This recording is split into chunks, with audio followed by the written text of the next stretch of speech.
Good afternoon, everyone. It's Chris. I wanted to take a few minutes and go through some observations and correlations that we've seen in the prospecting pool over the last 30, 60 days or so since we've rolled this out.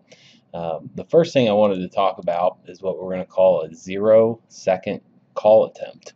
And what we've noticed, and this is definitely has I'll tell you about the correlation of this, what it has on actual conversations in a second. But what we're seeing is some agents will click the call button, let the phone ring, the client's phone ring once, maybe twice, maybe 3 times, and then hang up the phone. They're hanging up the phone before the actual client has a chance to answer the phone or a voicemail picks up. This is what we're going to define as a 0-second call. It means that there wasn't any answer. The lead didn't answer or a voicemail didn't pick up before the agent actually hung up the phone. We're just simply not letting the phone ring long enough to give an opportunity for a client to pick up the phone.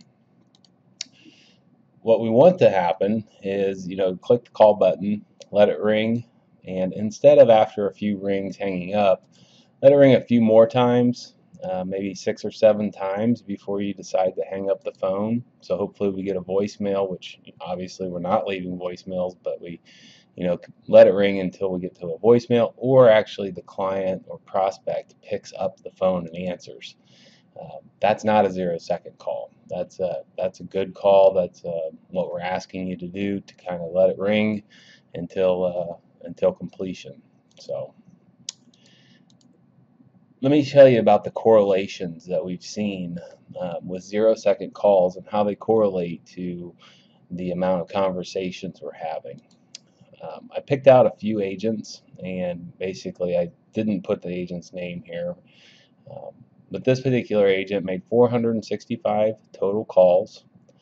The 0-second calls, where they didn't allow either a voicemail or a prospect to pick up the phone, 259% of those calls they hung up prior to hearing a voicemail or someone answering the phone.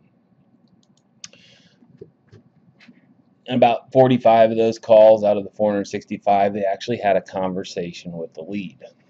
Here's three more agents that kind of fall into that those same type of percentages. We had one agent make almost 2,700 calls, and 59% of those, they hung up the phone before they heard a voicemail or actually gave the client or prospect a chance to answer the phone.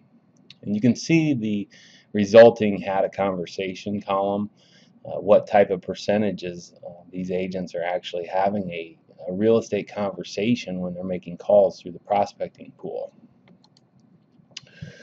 These are just the averages of those 4 agents. What I want to do next is put in some agents that have really been working the lead pool diligently, making over 1,000 calls, 573 in one case. But look at their percentage of 0-second calls compared to the agents above. They're a lot lower. On average, the group in green is 14% of their calls they're hanging up before they hear voicemail or a client picks up the phone. They may be hanging up because they let it ring 8 or 9 or 7 times and decided to give up, which is fine. They're not hanging up too early. But the big difference, I think, is in the number of conversations that these agents are having. When they let the phone ring a few extra times, they're almost doubling the amount of conversations that they're having with live people wanting to talk about real estate. So point is we'd like to see, you wait probably 6 or 7 rings before hanging up the phone when making calls through the prospecting pool. A few stats that I want to share. In the United States, the average time between phone rings is 6 seconds. So what we're asking is to invest an extra 15-20 seconds on every call, and hopefully you'll double the amount of conversations that you're having if you are hanging up the phone in those first 30 or so seconds. From the previous screen, that agent that made 2,700 calls if they would have invested an additional 7 hours, is what it would have taken to let the phone ring a few more times. That's over the course of 60 days, remember. They likely could have had 160 additional conversations with leads that are potentially looking to buy a house. So like I said, we'd like you to wait 6 or 7 rings before hanging up your phone, or a voicemail picks up, or actually the client picks up. So anyway, want to get on to some fun numbers here. Agents that really have committed to the prospecting pool, we've had 165 agents across the country at some point work leads in the prospecting pool.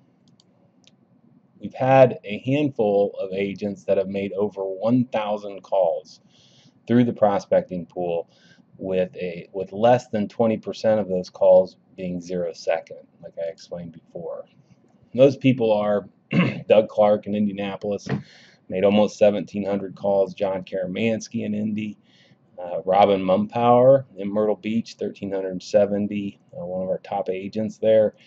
Michelle Kugelhahn, almost 1,300 calls. Martin Edge, Shalisa Rosser in Atlanta. She is one of our top, if not our top agent in Atlanta. Lori Santamaria, another top agent in Charlotte. Christine Konakowitz in Twin Cities has been doing really excellent work there. And Charlie Marchese, who came into the business less than a year ago, I believe, a year or so ago, and is our top agent in Orlando. All of those people are finding time to work the prospecting pool. There is one person on this list that I have a little closer or intimate knowledge of, so I know exactly what's going on in their business, and I want to share some numbers with you. This person invested 45 hours in the prospecting pool making calls. They have about $900,000 currently under contract from those leads. They're getting ready to write maybe next week a $450,000 sale. And so $11,000, $6,000, those are the actual commissions. What they're going to take home after they're split, just from those 45 hours invested, working in the prospecting pool. In addition to that, I know this agent has referred 5 clients out of the prospecting pool to other agents, where she'll probably make $500 or $600 if and when those deals close per deal. They also have 11 very solid future clients that they claimed out of the prospecting pool in those 45 hours. So this is a testament to what is or might be possible. I know there will be some market differences, but this is it's admirable to see that somebody's put in this much time and they're actually getting something out of it. We think that there's a lot of business in the works. And these are by market, how many total calls we've made in the prospecting pool over the last 60 days. Over 51,000 call attempts, and almost over 2,700 leads have been claimed out of the prospecting pool. The agents that are working the prospecting pool, finding the gold, claiming the leads, we believe that that's going to pay some handsome dividends down the road. I don't know if you guys have read the book Fanatical Prospecting by Jeb Blunt. It's an excellent book. I know a lot of agents in our company have read it. But I wanted to pull out one quote that I think really pertains to the prospecting pool. There's no easy button in sales.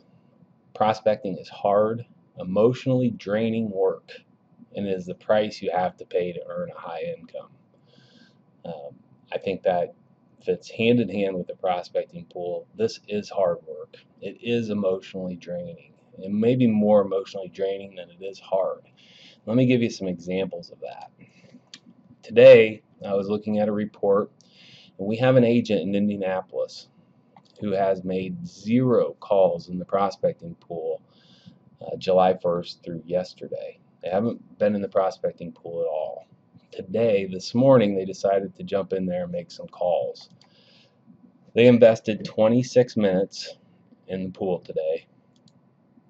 They made 25 calls, and they essentially got nothing out of those efforts. As you can see, is highlighted in red. There was a bunch of wrong numbers. There's no answers.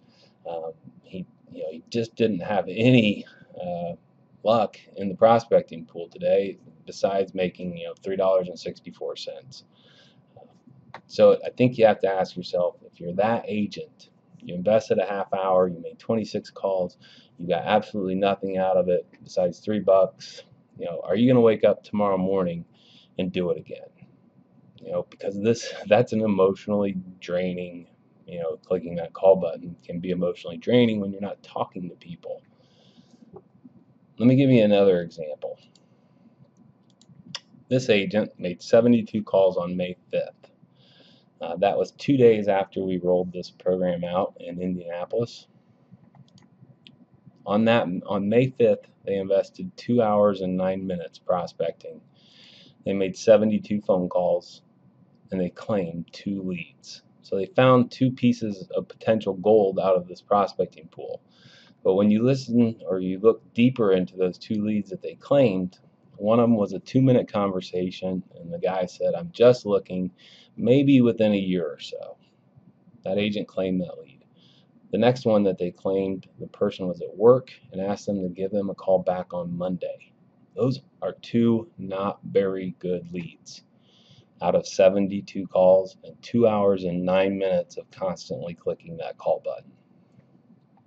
Ask yourself, did that person continue to invest the time in the prospecting pool from May 5th? And the answer is yes. She actually invested 43 more hours in the prospecting pool. She's got about $18,000 worth of deals getting ready to close. She's got 5 clients she's referred out to other agents in the company that hopefully will pay dividends. And she's got 11 solid future clients in her database that she's working and hopefully will close in months to come. So, it's just a tale of what you can expect working this prospecting pool. It's not easy. It's going to be emotionally draining sometimes. But, what we're asking you to do, or what we want you to do, and hopefully you want to do this yourself, is just keep doing it. Don't give up. There's good leads in there. You just have to set aside time every day to prospect. There's one other quote from this Fanatical Prospecting book that I'd like to share, which I think is spot on. The implication of a 30-day rule is simple. Miss a day of prospecting and it will tend to bite you sometime in the next 90 days. Miss a week and you will feel it in your commission checks, or your income's going to go down. If you miss an entire month, you will tank your pipeline, fall into a slump, and wake up 90 days later desperate, feeling like a loser with no clue of how you ended up there. I think this is spot on. We have to, if we want the future to look bright, we have to invest the time to prospect today, whether it's in our prospecting pool or your past clients or open houses or whatever you're doing to prospect. You have to set aside time every day to make it happen. It's really, prospecting is not an option in this business. It's just something where you have to do in order to continue to be successful. And so what we want to ask is, how much time every day are you setting aside, to prospect? And if you don't know where to start prospecting, there's a button in the IMS, Start Prospecting. There's good leads in there, brand new leads going in there every day. So if you guys have any questions about any of this, please let me know. But good luck, and hopefully this one tool helps you achieve your goals. Thank you.